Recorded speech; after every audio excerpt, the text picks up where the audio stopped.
Good morning, ladies and gentlemen. Welcome to LWSA Q1 2025 earnings conference.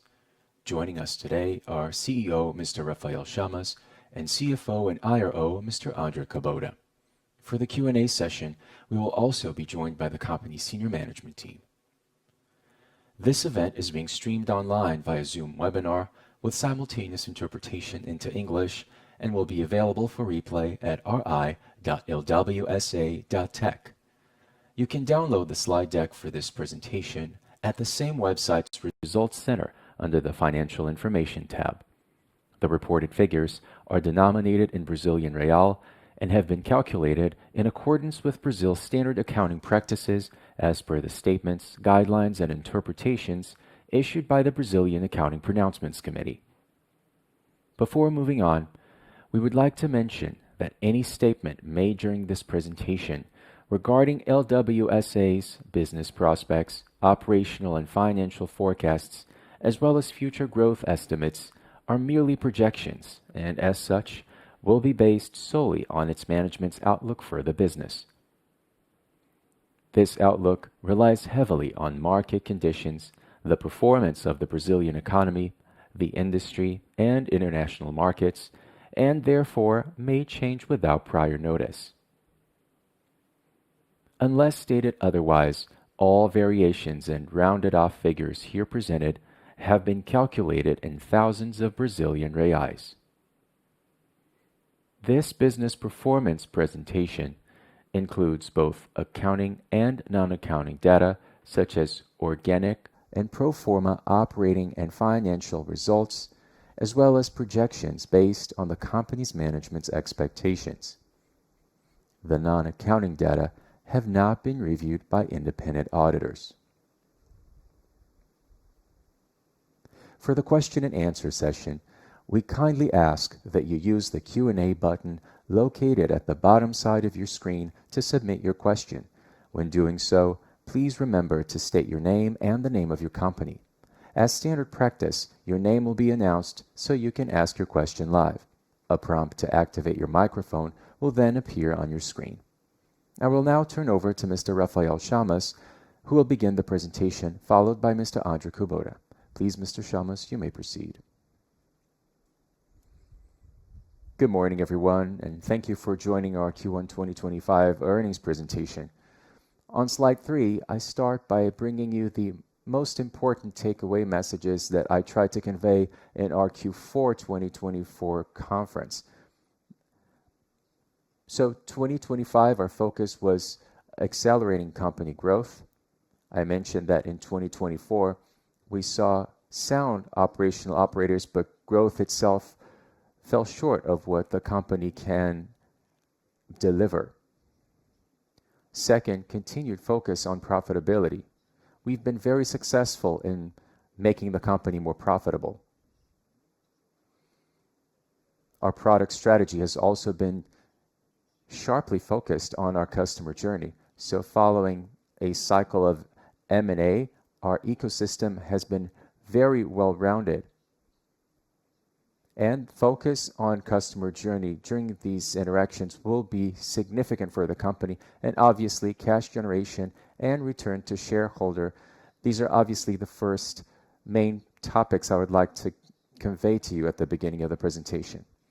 As to our operational fundamentals, we remain really solid.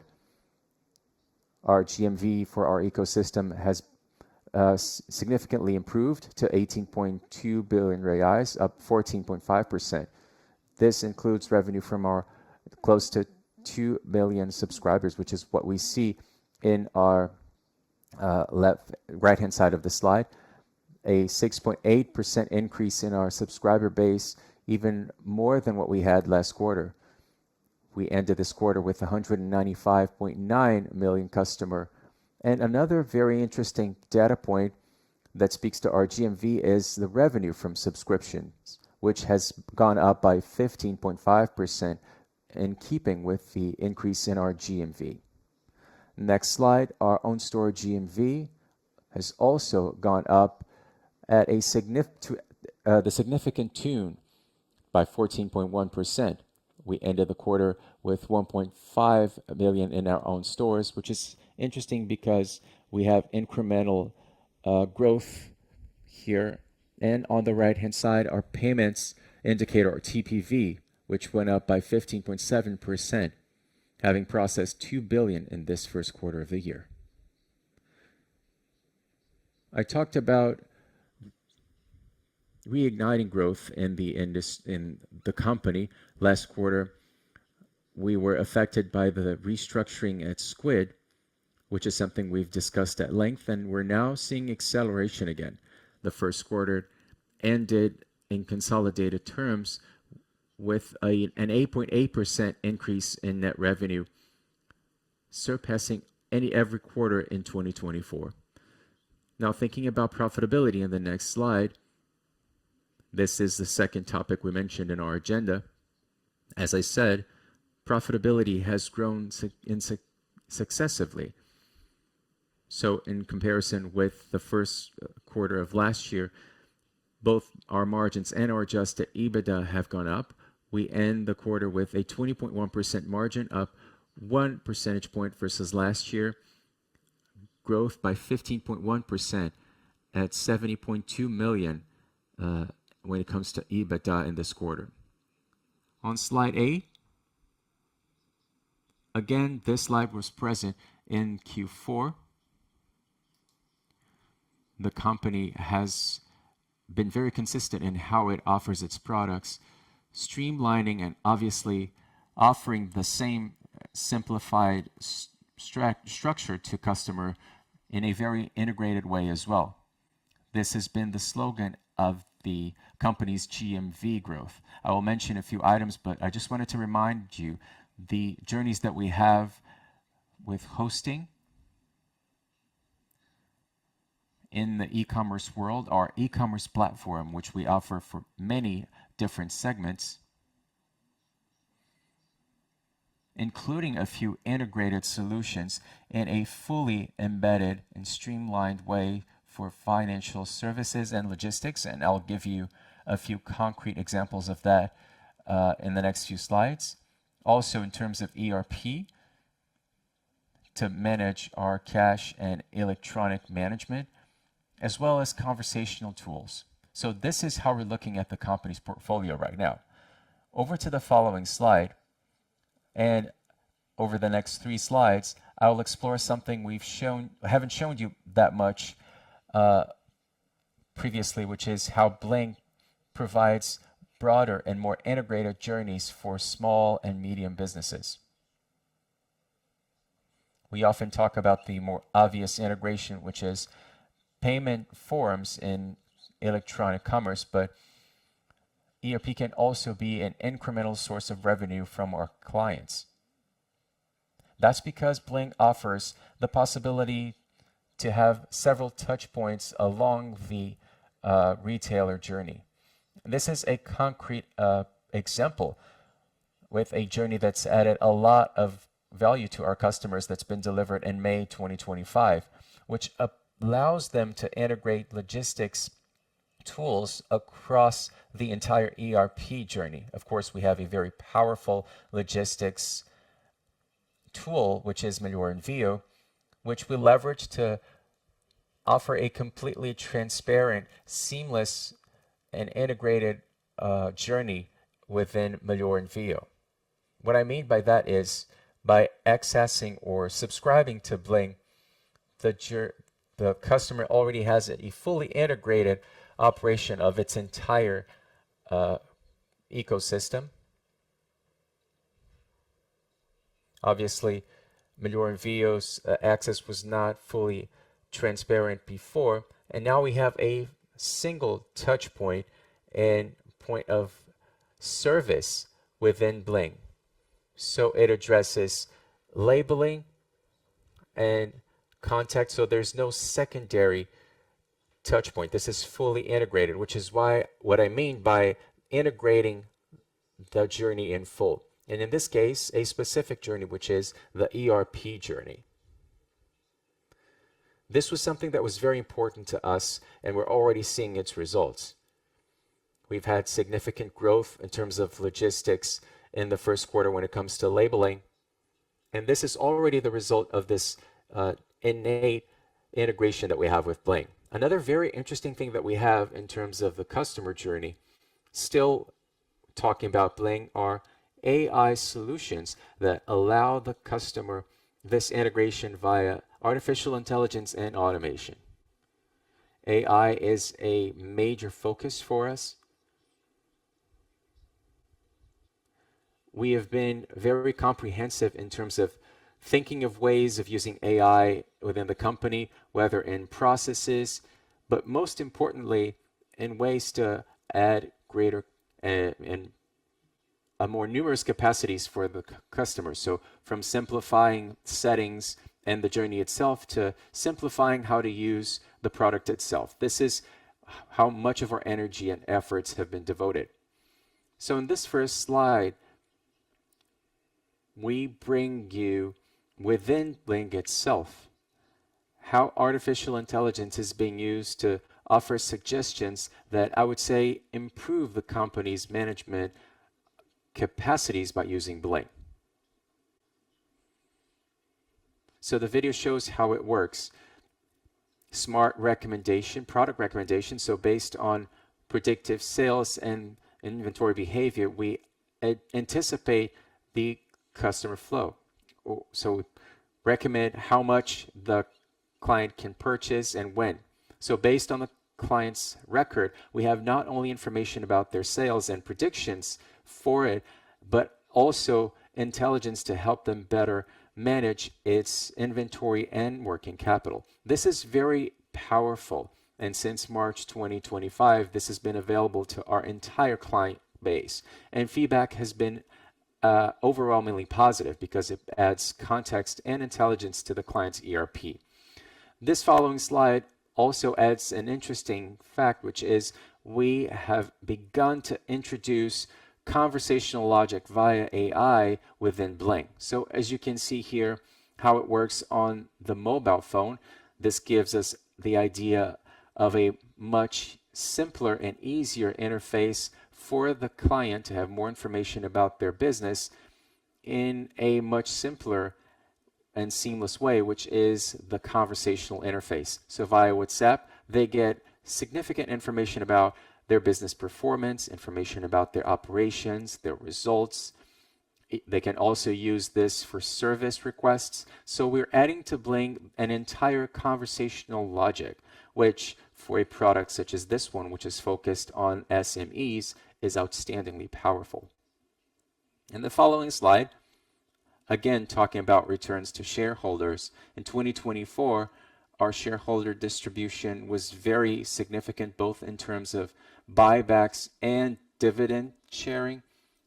In combination, that added up to 152.6 million reais. And now in 2025, we've opened another program, rebuying 38.8 million shares, which is already underway. So we've purchased 26 million in shares in the first quarter. And in April, we've already purchased over 4 million reais, which allows us to say that without a question, reinvesting in the company is the best use of our money. This is something we continue to believe in and invest in. Now, I'd like to turn over to our CFO, Andre Kubota. Andre, please go ahead. Thank you, Rafa. Good morning, everyone. I'm thrilled to join you for our Q1 2025 earnings conference. On this slide, I start by talking about our net revenue. In consolidated terms, growth was by 8.8% year over year to 348.9 million reais. When we look at the breakdown in commerce, we saw a 12.6% increase year over year, whereas Be Online SaaS grew by 0.9% year over year. In the following slide, looking at the adjusted EBITDA for Q1, in consolidated terms, growth was by 15.1% versus Q1 2024 to 70.2 million reais.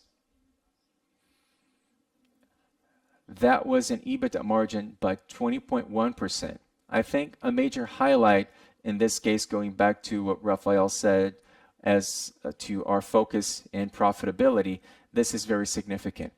Looking at the breakdown, on the commerce side, growth was by 29% year over year, with a 17.2% margin, and Beyond SaaS was pretty much in line with last year, but with a more significant margin to the tune of 26%.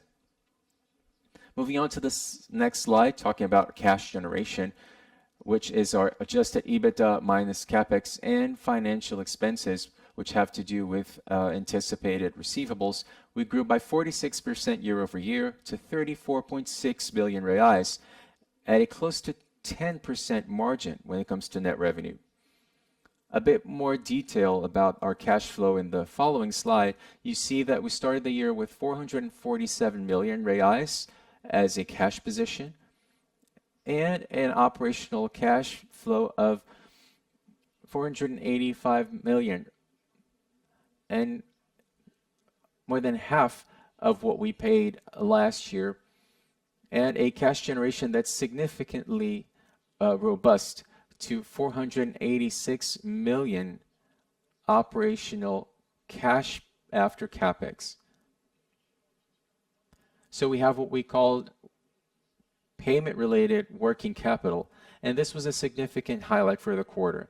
Because of the surplus cash we had in Q1, we chose to, in this quarter specifically, use a little bit more of the company's cash to reduce our expenses with anticipated receivables this quarter. Also, we spent 5.6 million in leasing with earnouts at 430, and with the 26 million buybacks that we had, plus the earnouts in Q1, we ended this term with a very significant cash at the end of the quarter of close to 400 million. Now, I would like to turn the conference back to the operator to begin our Q&A session. Thank you. We will now begin our Q&A session. As a reminder, if you'd like to ask a question, please submit it using the Q&A icon located at the bottom side of your screen. As per standard procedure, your name will be announced so you may ask your question live. Our first question was by Luca Brindin with Bank of America. He asked, could you give us more color about the working capital and dynamics? Something similar to what we had occurred last year and in Q4 and in Q1 of last year.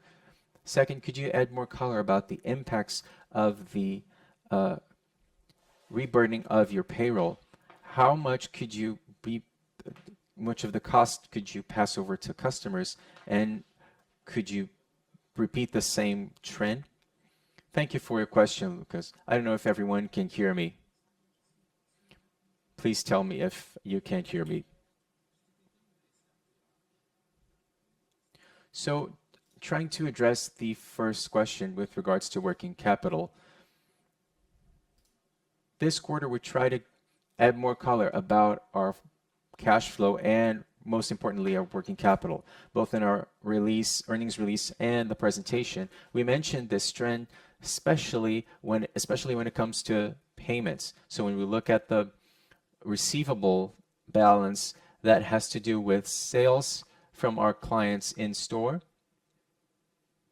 especially payment processing companies, and the balance that we have to retransfer is what they build, so we have to pass it over to them. Now, because we had a cash surplus, we decided to allocate a little bit more of our own capital as opposed to anticipating those receivables, pushing back some of those expenses. So even though the benchmark interest rate is higher, and even though our TPV has gone up, our expenses was essentially flat, looking a lot like what we had last year. Now, looking forward with the earn-out payments, we believe this should go back to normal. And this was a specific decision in Q1 to make our capital use more efficient. I think this somewhat addresses your first point. As to your second point, regards to the payroll taxes, our prospect for the year was an impact of close to 1% in our EBITDA margin for the year. In this first quarter, the impact was very close to the level that we had established and shared with the market. And as to cost pass-through, obviously, our client base is very diverse, most of which are small and medium businesses. And unlike corporate contracts, which have very specific cyclic adjustments, that's something we've done over the course of the customer journey, and we should see repercussions of that throughout the year. So obviously that should be taken into account when we look at our margins, that even with that impact, we were able to offset those gains, and obviously in part by adjusting our pricing. Our product's pricing power is significant, and obviously we've been able to leverage that over the course of Q1 and will continue to do so throughout the year. I'm not sure if that addresses your question, but this is sort of how we look at this. Our next question is by Leonardo Olmos with UBS. Please, you may proceed. Good morning, everyone.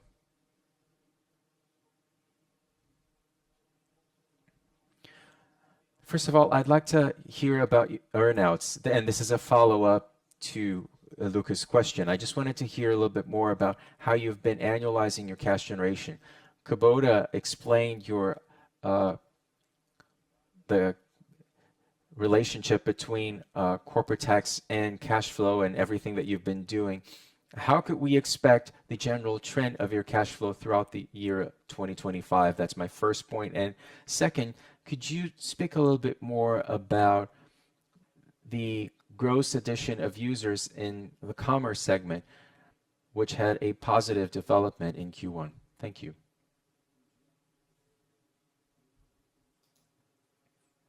Good morning. I'll start by addressing your first point, and thank you for your questions.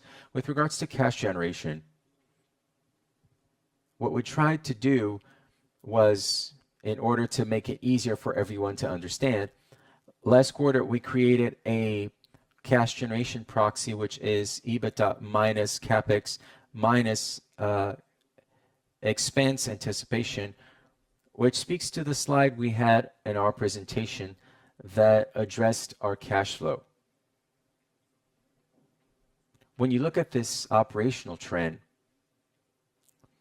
which was available in the last slide, that's a good indicator of what would be a guidance about our cash flow dynamics. Also, we decided with regard to our capital structure, which was to advance some of our receivables. And this quarter, we did less of that. The receivables we had with our payment processing firms. And as I said, considering that now our next earnout payments will not be as high as in Q1, we understand that over the course of the year, this should go back to normal and offset the effect that we saw in Q1.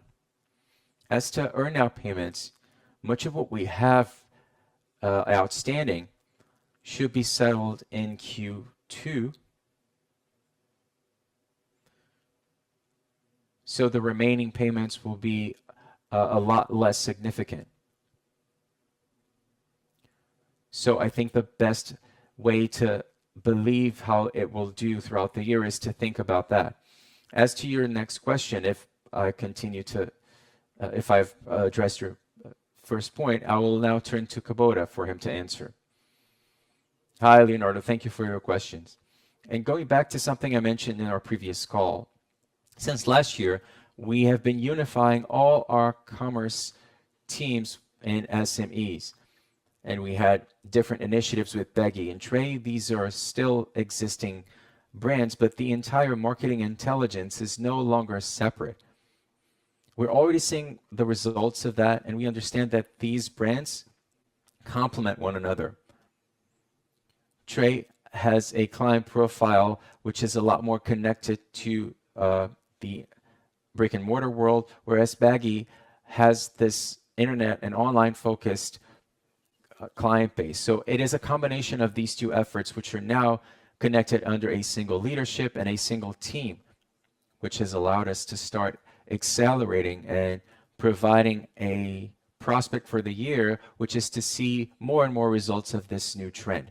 This has to do with the acquisition that we made, but it also goes back to the important point, which is to advance with our products. In our SME platforms, we have developed the product very substantially. We already have integrated marketplaces. We have ERP integrations, a very strong integration with Bling. We have logistics solutions, payment solutions, and many other factors that we are always highlighting here. And alongside Bling, we were pioneers in bringing the TikTok shop yesterday. So the effect of having this adjusted operation with our product development have placed our product at the vanguard when it comes to SME solutions. So I hope this addresses your points. Great, thank you. Thank you, Kubota. Your answer really helps us to forecast and understand where your company's mind is at. And also, thank you for your answers, Rafael.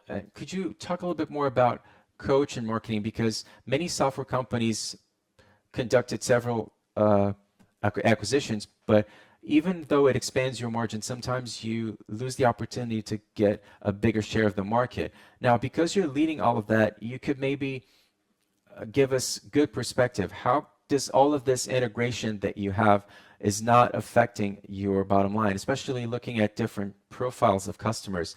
How are you managing all of that?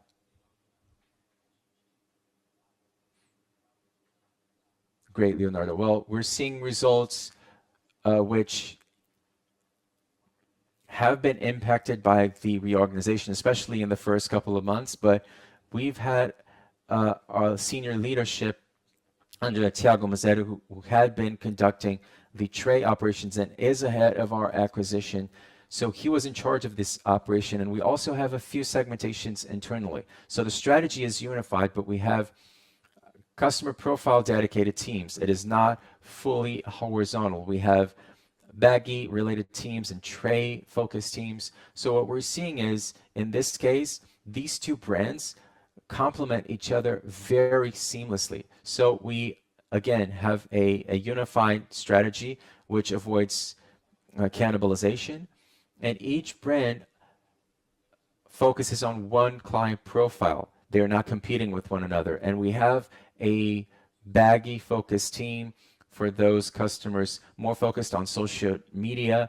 They're digital natives, and Tray, even with a PDV Tray initiative, focusing more on the more mature offline clients from brick and mortar operations. So we have been trying to manage this really well, and the result was investments were optimized by having this separation. So we started by adjusting, and we now see that the teams are working very well together, and marketing has also provided all of these benefits for us. Amazing. Thank you, everyone. Have a great day. Our next question is by Maria Clara with Itaú BBA. Hello, everyone. Thank you for taking my questions. I just wanted to hear a little bit more about your growth prospects for the year. It was clear that you expect to see some acceleration in commerce growth, especially in a comparison basis with last year. But I just wanted to hear a bit more about cross-selling, in addition to several other options, could help drive that growth, and also understand how we could think about your growth build-up over the course of the year. Thank you. Hi, good morning. This is Rafael speaking. Thank you for your question. First of all, and very importantly, in our previous conference, and Otavio also helped us with that, I explored a little bit more of that today, how we could unlock growth within the company. Obviously, this will be progressive. Growth in Q3 was very much connected to what we saw last quarter, so it is a progressive operation, but it is leveraged by these very powerful assets we have within the group. So Williams brought a few important factors which have to do guiding our go-to market clients. So first of all, it speaks to how we communicate with customers, especially what are our products and offerings that we have available in different journeys to different audiences. Second, I mentioned a few examples within Bling, for example, that also goes back to that, which is incremental products that we offer within that journey. Whenever we think of our SaaS strategy, the upselling and cross-selling dynamics is very important and very powerful when well leveraged. That's why we have a product perspective since last year, which is trying to leverage all of this power that we have within the ecosystem, whether that's with brick and mortar solutions, online solutions, payment solutions, so that that can be used throughout the journey, but also making the most of what we have in terms of products and brands to help our customers. And we're seeing this happen especially starting with logistics. So the delivery we have with Bling is very significant within the e-commerce journey. This was something that we already had and we're now optimizing. We're seeing TPV and payment indicators also accelerate. So we're starting to see more traction in payments, obviously. So all of these elements combined tend to help the company accelerate. But again, these are progressive trends. We've been working on several different fronts. I mentioned our strategic plan, which will allow us to leverage all of this potential in isolated, integrated journeys to work better. And we're supposed to see results of that throughout the year. But again, it's a slow buildup, a slow burn. Great, that was very clear. Thank you. Our next question is by Silvia Dora with Safra. Silvia, please go ahead.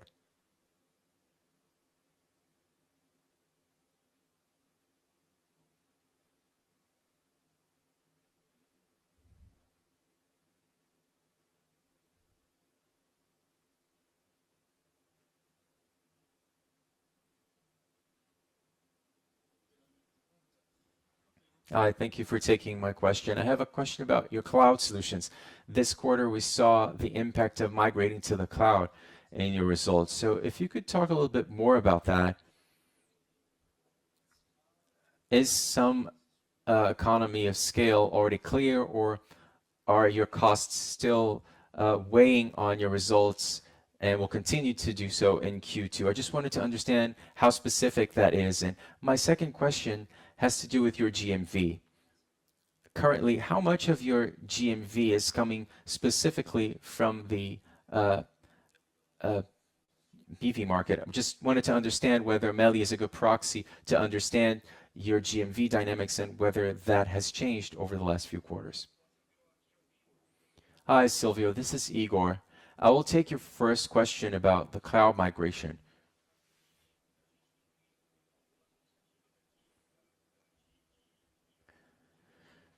So a few consolidation and migration initiatives that have been occurring, which is what the market calls workload. And these are operations that rely on cloud services. Obviously, observing synergies as a continuous work, as well as potential optimizations we can work on, always seeking to have a consumption per SaaS user versus infrastructure. So we have internal metrics for better efficiency in terms of cloud consumption. And the consolidation you mentioned is part of our strategy to build something bigger, which in the medium to long term, you'll already begin to see in our indicators coming from these synergies. Just to add a little bit more color, what happened in the last few months is we found significant room to consolidate and evolve, technologically evolved one of the significant parks we have in public cloud. And because this is a migration that involves a significant part of our online base, we decided to do this as safely as possible, which is why we created redundancies so that this movement could occur in a very secure way without leading to lack of availability. So over the last few weeks and months, that led to a bit more pressure on our cloud efficiency indicators. But that was on behalf of getting a lot more synergy in the medium to long term.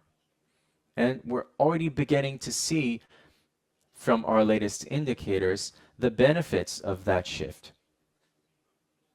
So without going too much into detail, this was in general the movement we conducted and explained some of what you're seeing in our report. Silvio, and now going to your second point, we already have over 70 billion in GMV running in our ecosystem from our latest figures.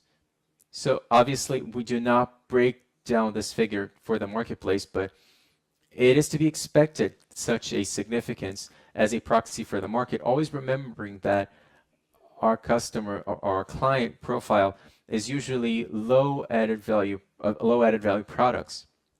That's what we can see massively in our customer base.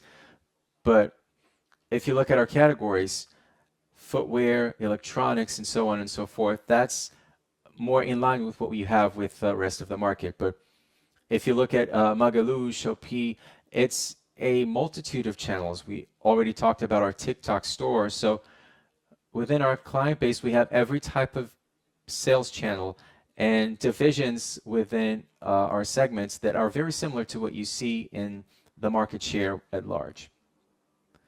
Thank you, everyone. That was very clear.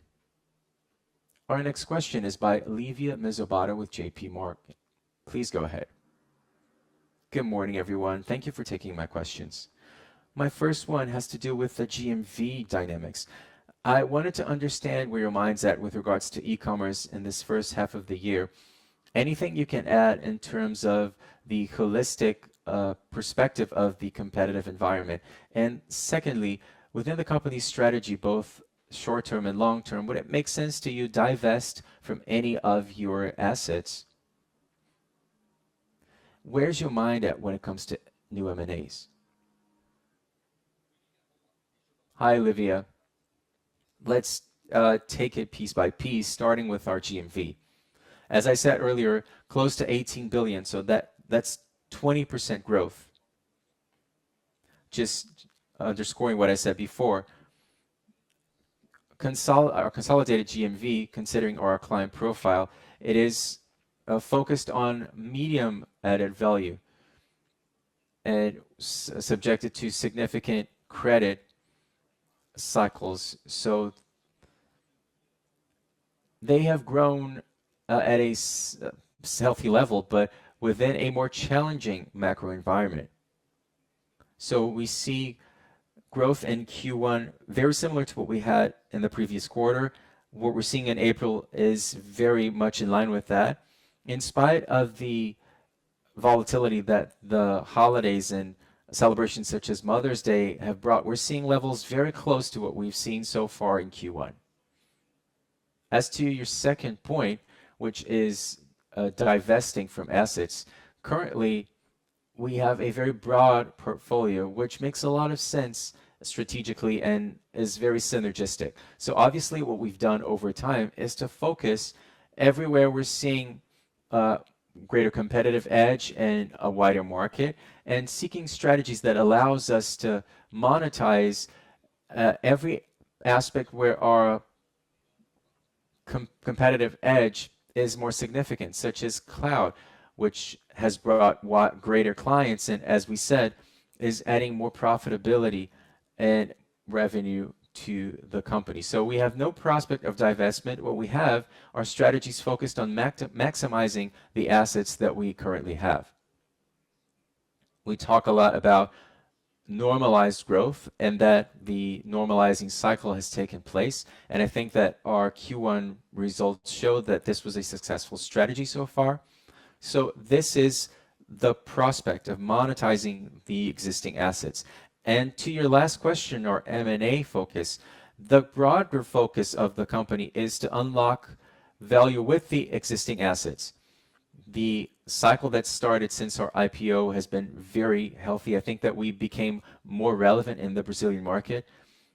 In 2020, e-commerce was just a theory for the company. It was less than 30% of the company's uh, revenue. Now there's over 40 billion coming in via our ecosystem. Now we have our broader basis with Wake that allows us to grow our offers and journeys. We have a logistics solution with Manure and Vio. All of that was made possible by our M&As. We brought significant assets to the group and helped us to cement our place as a group and solidify our economy. So our focus now is to unlock value with our existing assets, integrating journeys such as the one I showed you today with Bling, but there are several others taking place at the same time as well. Perfect. Very clear. Thank you. Of course. Our next question is by Luis Chagas with XP. Luis, please go ahead. Hi, everyone.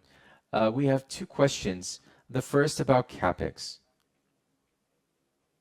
When we look at your CapEx year over year, that was 5% lower. So my question is, what should we expect from in terms of CapEx for the year and for the next quarter as well? And the next question is about your transformation process. You have many initiatives on several different fronts.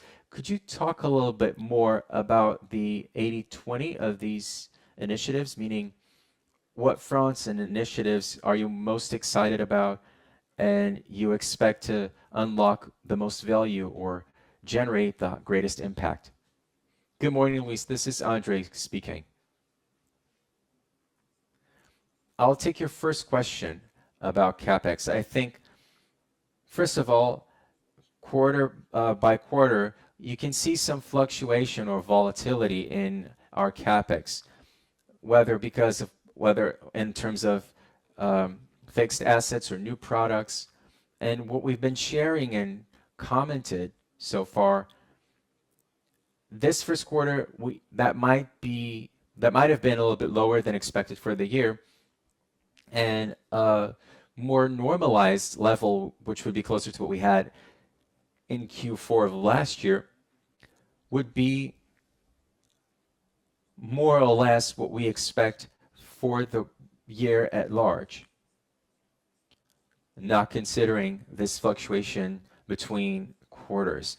But obviously, and very importantly, we always look at our profitability and cash generation.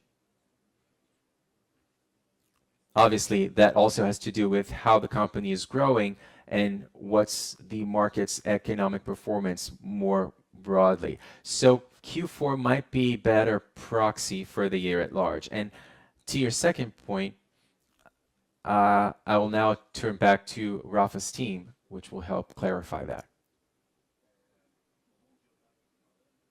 Hi, good morning. This is Otavio speaking. I think we've touched on points that are representative of how excited we are this year, especially with regards to our strategic plan. And I'm referring to Embedi with our simplified journeys. I think the illustrations we provided speak to the fronts we are betting the most on.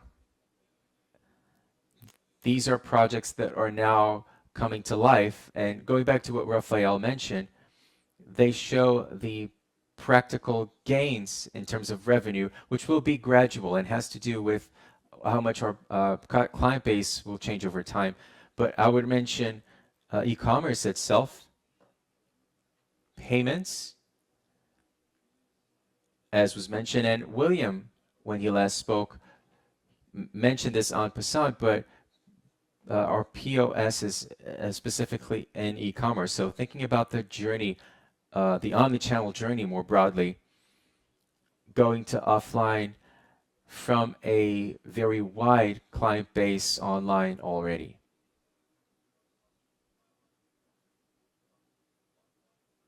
I think these examples best show our ambitions for the year. Perfect, everyone. Thank you. As a reminder, if you have a question, please submit it via the Q&A button or click on the raise hand button to ask your question live.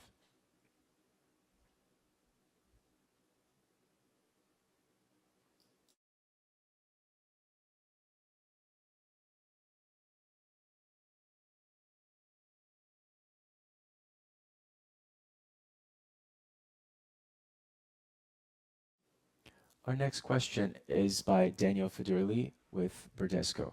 Go ahead. Good morning, everyone. I just wanted you to help me understand your margin dynamics. Last year, you mentioned Squid was giving you losses to the tune of 4 million reais. Considering the that Squid is no longer incurring losses, your margins, excluding Squid, has not improved. So my question is, help me understand what the margins, how the margins are doing. Is Squid still accruing losses?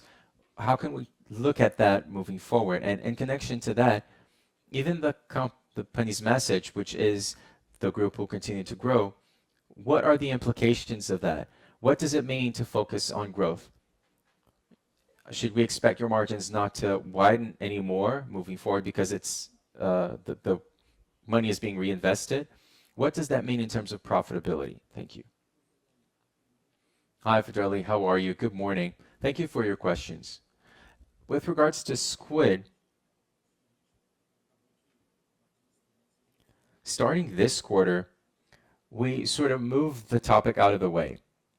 There was significant restructuring last year,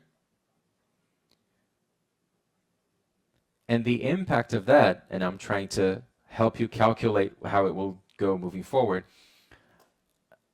To us, the impact of that was resolved in Q1. We are not giving any guidance business by business, but what I can say is that our profitability has increased over the year. The increase in our revenue last year itself was progressively higher. Obviously, there's some seasonal impacts, but when we compare the dynamics year over year, we no longer see any detraction from revenue when it comes to Squid. And when we look at all our units, including commerce, we're seeing better things. Commerce itself has increased year over year, and Wake is inserted in that context.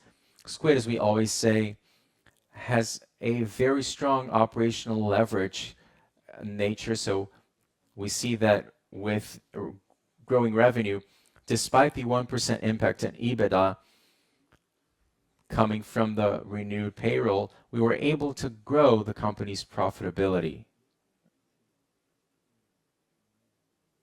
Obviously, we have no official guidance with regards to our margin trend moving forward, but we are very much focused in reigniting our growth trend, and obviously that requires expenses or investments, which should be expected moving forward for us to generate value and unlock value for the future. So what we want to show the market is a little bit of that dynamics. Of course, there's a little bit of operational leverage, which will help our EBITDA grow. There's also the synergies that we have realized last year and which are now having an impact this year. There's the reburden payroll, which is a detractor, and there's also more expenses and more investment to reignite growth, which goes back to the initiatives that Rafa and Otavio mentioned, because again, we really believe the company's potential. The size of the market is a lot bigger than what we are leveraging, and as leaders, we want to continue growing and outgrowing the market. I don't know if Rafa has anything to add, but this is sort of how we're looking at things. Hi, Federli. Just adding to what Kubota said, you have been monitoring the company for a long time. We are very disciplined when it comes to cash generation and profitability. That's clear.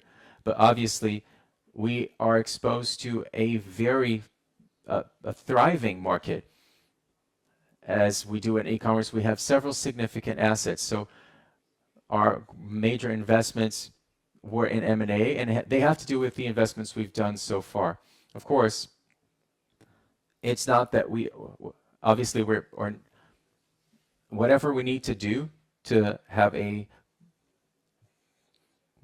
more competitive products, our focus on structural discipline, cash discipline, and profitability does not clash with our growth-focused plan. Okay, perfect. Thank you, everyone.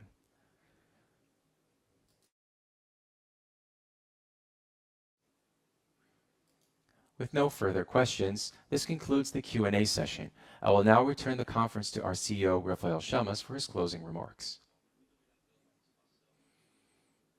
Well, everyone, thank you so much for joining us and for your questions. They really help us clarify a few aspects of our earnings release, and we'll see again in the next conference.